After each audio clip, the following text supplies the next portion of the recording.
동산교회에서 함께 신앙생활 할 수 있도록 은혜 허락하신 하나님께 감사를 드립니다. 우리 성도님들께서 앞으로 훌륭한 하나님의 종이 될 수 있도록 기도 많이 부탁드립니다. 오늘 말씀을 보겠습니다. 오늘 말씀을 보시면 이사야 선지자가 이렇게 얘기하고 있습니다. 내 입에서 나가는 말은 하나도 땅으로 떨어지지 아니하리라 선포하고 있습니다.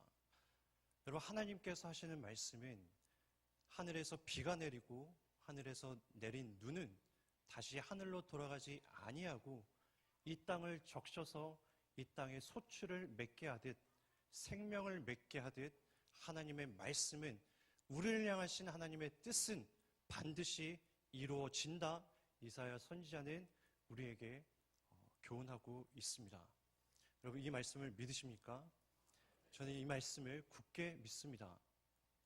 하나님은 이사야 선지자의 이 예언이 어떤 배경에서 이런 말씀이 나왔냐면, 지금 이스라엘 백성들은 남유다가 바벨론 제국에 의해서 BC 486년에 침략을 당하고 패망을 합니다. 그리고 포로로 잡혀 끌려가 있는 상태였습니다. 이런 상태에 낙담하고 있는 백성들을 향해 이사야 선지자는 너희를 향하신 하나님의 뜻은 반드시 이루어지리라 말씀하고 있습니다. 그러면서 이렇게 얘기하고 있습니다. 12절 말씀입니다. 너희는 기쁨으로 나아가며 평안히 인도함을 받을 것이요 산들과 언덕들이 너희 앞에서 노래를 바라고 들의 모든 나무가 손뼉을 칠 것이며 잣나무는 가시나무를 대신하여 나며 화석류는 찔레를 대신하여 날 것이라. 이것이 여호와의 기념이 되며 영영한 표징이 되어 끊어지지 아니하리라. 실제로 이 말씀은, 이 예언은 성취가 되었습니다. 그래서 이스라엘 백성들은 고국으로 꿈에 그리던 고향으로 다시 돌아갈 수가 있었습니다. 여기까지 보면 하나님의 말씀은 이루어진 듯 보입니다. 하지만 이스라엘이라는 국가의 역사를 볼 때 이 말씀은 아직 잠정적으로 이루어지지 않았습니다. 이스라엘 백성들이 다시 고향으로 돌아갔을 때 그곳에는 이스라엘 백성들의 신앙의 기준이었던 성전이 무너져 있었고, 지도자였던 제사장들이 없었고, 율법도 없던 상태였습니다. 이들의 삶의 전부였던 성전, 제사장, 율법 하나도 남아있지 않았습니다.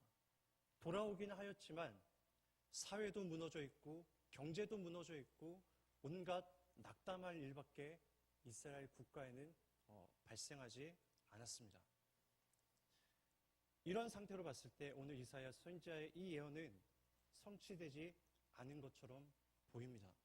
하지만 우리가 이 말씀을 읽을 때 방점을 찍어야 될 곳은 다른 곳에 있습니다. 8절, 9절 말씀입니다. 이는 내 생각이 너희의 생각과 다르며 내 길은 너희의 길과 다름이니라. 여호와의 말씀이니라. 이는 하늘이 땅보다 높음 같이 내 길은 너희의 길보다 높으며 내 생각은 너희의 생각보다 높으니라.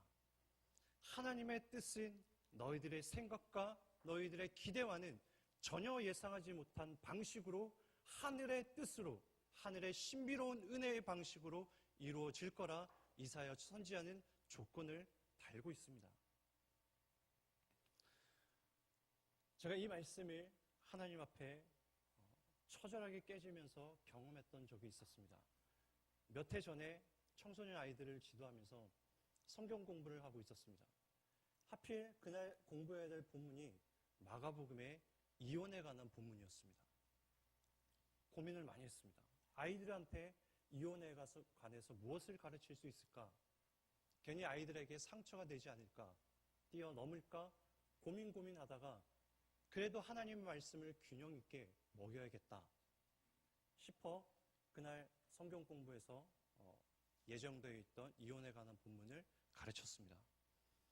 근데 유독 그 이혼에 관한 예수님의 말씀에 반응하는 중3 남자아이가 하나가 있었습니다. 끝나고 나서 이 아이가 전사님 감사합니다 하고 돌아갔습니다.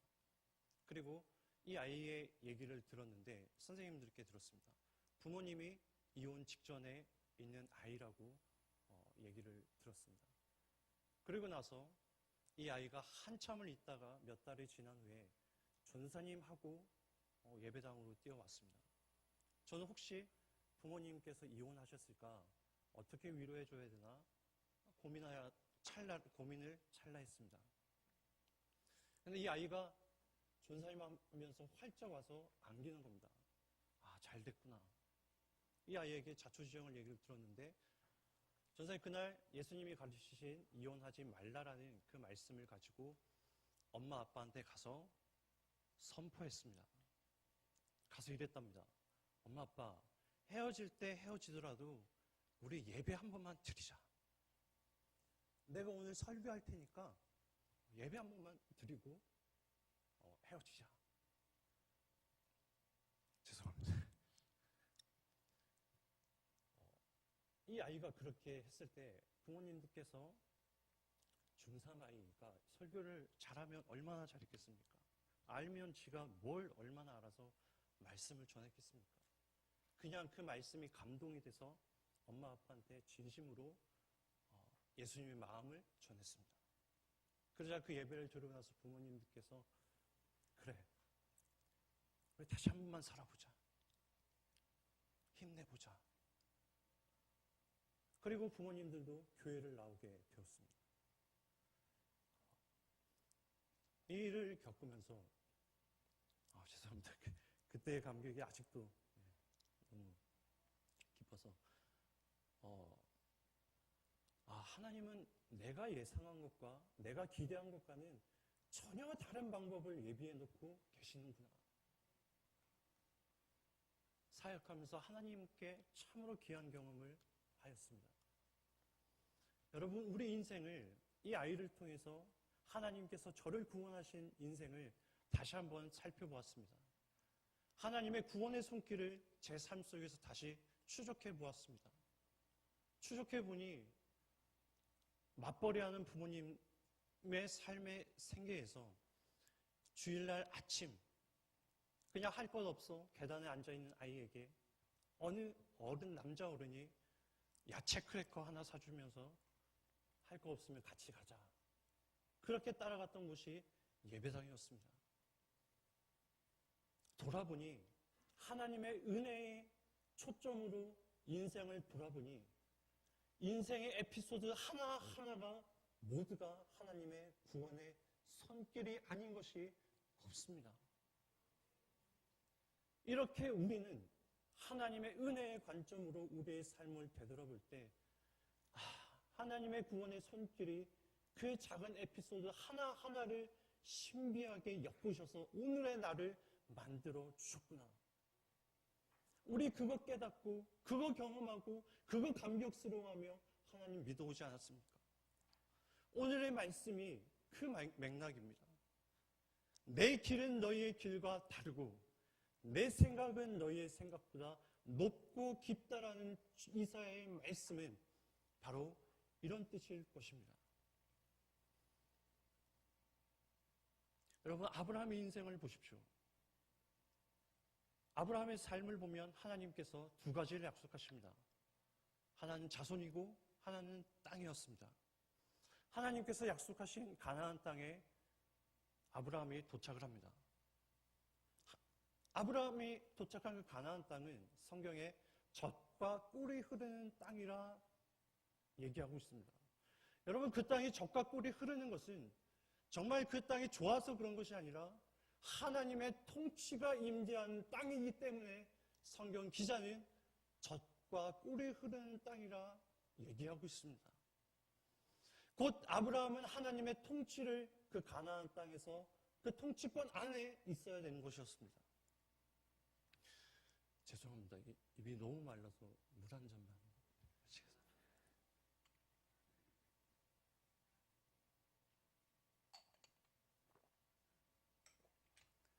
지금 다리도 후달거리고 마음도 후달거리고 지금 이거는 잘하고 싶은데 잘 전달이 되나 모르겠습니다. 네. 하나님께서 약속하신 그 가나안 땅에 도착한 아브라함은 하나님의 통치를, 그 통치권 안에 의존하는 삶을 살아야 될 인생이었습니다. 그것 약속받고 가나안 땅으로 그 긴 여정을 시작하였습니다. 하지만 그 땅에 기근이 들자 아브라함은 애굽으로 내려갑니다.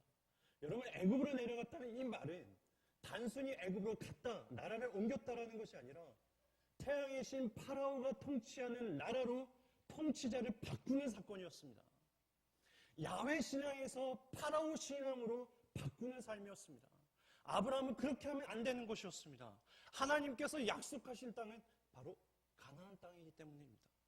그 땅은 메시아가 하나님이 통치하시는 땅이기 때문입니다.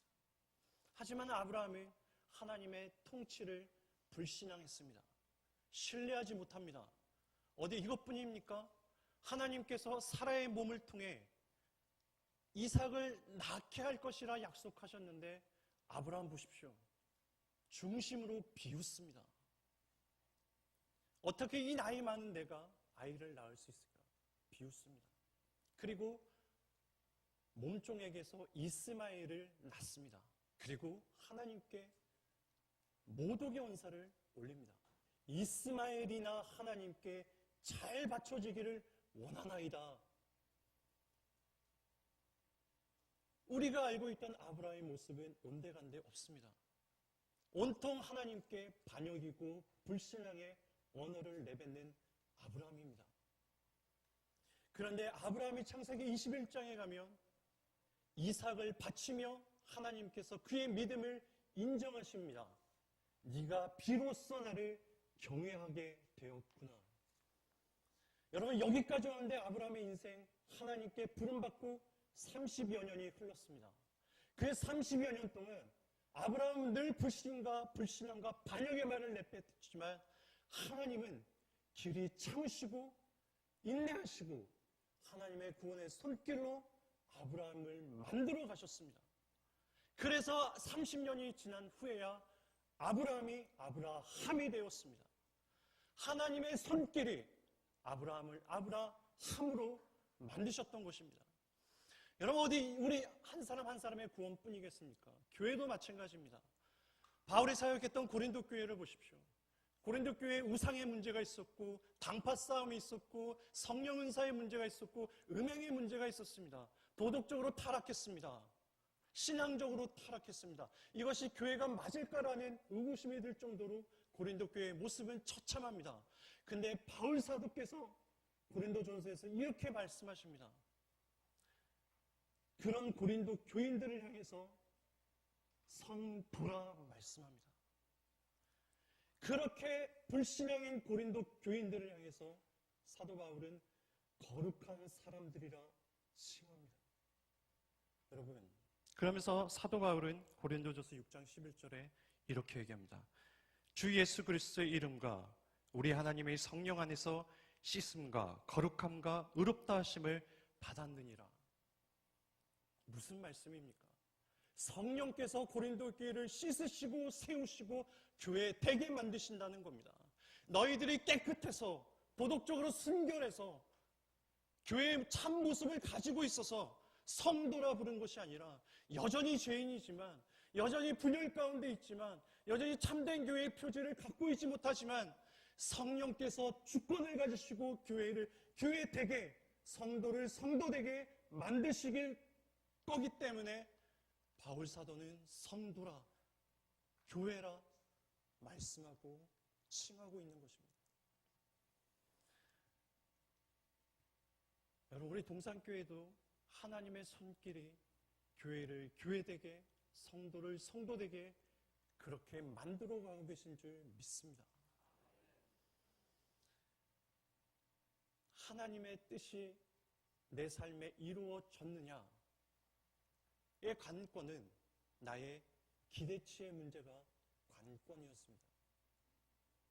내 기대치가 높으면 높을수록 하나님은 그 기대치에 부응해야 될 하나님이었습니다. 그러고 보니 하나님은 내 기대치에 참으로 부자유한 신이 돼버리고 맙니다. 그래서 이 기대치라는 것이 신앙생활에 얼마나 무서운 것인지를 한 개의 시를 통해 배웠습니다. 고정희 시인의 사랑법 첫째라는 시입니다. 그대 향한 내 기대 높으면 높을수록 그 기대보다 더 큰 돌덩이를 매달아 놓습니다. 부질없는 내 기대 높이가 그대보다 높아서는 아니 되겠기에 기대 높이가 자라는 쪽으로 커다란 돌덩이 매달아 놓습니다. 그대를 기대와 바꾸지 않기 위해 기대 따라 행여 그대 잃지 않기 위하여 내 외로움 짓누른 밤일수록 제 설움 넘치는 밤일수록 크고 무거운 돌덩이 가슴 한복판에 매달아 놓습니다. 이 시인의 마음이 아름답습니다. 내 기대치의 권력에 내 사랑하는 사람이 혹여나 상처받을까 마음에 커다란 돌덩이 하나 올려놓고 기대치를 잘하지 못하게 만들며 상대방을 배려하는 시인의 마음이 참으로 아름답고 그립기까지 한 시절인 것 같습니다. 이 시를 읽으며 예수님이 떠올랐습니다. 광야에서 시험받던 예수님의 모습이었습니다. 사단이 그리고 세상 사람들이 예수님에게 돌이 떡이 되게 해봐라. 그리고 꼭대기에서 뛰어내려 봐라. 그리고 나에게 절하면 천하 만국 영광을 너에게 다 주리라. 여러분, 우리 예수님은 하나님이십니다. 능력이 있습니다. 전능하신 분입니다. 그런 신성을 가지고 계신 분입니다. 돌이 떡이 되게 하실 수 있는 하나님이셨습니다. 그리고 그렇게 하셨다면 수많은 세상 사람들로부터 왕으로 추대받을 수 있었습니다. 하지만 우리 주님은 이렇게 말씀하십니다. 사람이 떡으로만 살 것이 아니라 하나님의 말씀으로 살 것이라. 주 너의 하나님을 시험하지 말라. 자신의 능력을, 자신의 마음을 하나님의 말씀에 조율하는, 그래서 자신의 능력을 하나님의 말씀 앞에서 제약하는, 그렇게 전능하신 분이시지만 그 전능하심을 겸손함으로 바꾸시는 우리 주님의 마음이 참으로 아름답고 본받고 싶은 마음입니다. 성도 여러분, 우리 이 예수님의 마음을 본받아야겠습니다. 하나님의 말씀으로 내 기대치를 조율해내야 하겠습니다. 하나님의 말씀으로 내 탐욕의 기대치를 조율해야 하겠습니다. 우리 마음에 하나님 말씀의 주춧돌을 꽉 붙들어 메어서 내 기대치로 하나님을 재단하려고 하는 우리의 마음을 다시 조율해야 하겠습니다. 시몬 베이유라는 작가의 중력과 은총이라는 책을 통해서 제가 한 가지 배운 게 있습니다. 세상 사람들은 중력의 법칙, 땅의 법칙에 놀라고 그 땅의 법칙에 매여 살지만 우리 크리스천들은 하늘의 인력, 하늘의 은총, 하늘의 소리에 우리의 삶을 조율하는 삶이라는 것을 배웠습니다. 성도 여러분, 이 땅의 권세가 만들어놓은 땅의 질서, 체제, 논리에 우리의 영혼을 저당 잡히지 마시고 하늘의 북소리에 우리 한 발 한 발, 한 마음 한 마음 조율하며 하나님께 살아내는 2015년 되기를 소망합니다. 하나님의 구원의 손길은 저와 여러분들의 삶의 태생 때부터 지금까지 앞으로도 함께 하실 줄 믿습니다. 이는 내 생각이 너희의 생각과 다르며 내 길은 너희의 길과 다름이니라. 이는 여호와의 말씀입니다. 아멘. 기도하겠습니다.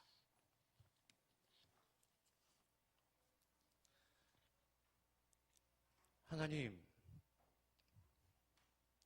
우리의 삶을 성찰해 보면 어느 것 하나 하나님의 구원의 손길이 깃들지 않은 영역이 하나 없음을 우리는 늘 깨닫습니다. 하나님, 우리의 마음에 말씀의 주춧돌 굳게 매달아 놓고 우리를 끌어오셨던 하나님의 구원의 손길과 하나님의 말씀을 우리의 영혼과 우리의 삶을 조율하기를 소망합니다. 그렇게 우리의 삶을 끌어가시는 하나님의 손길을 기대하고 소망하며 예수 그리스도의 이름으로 간절히 기도드립니다.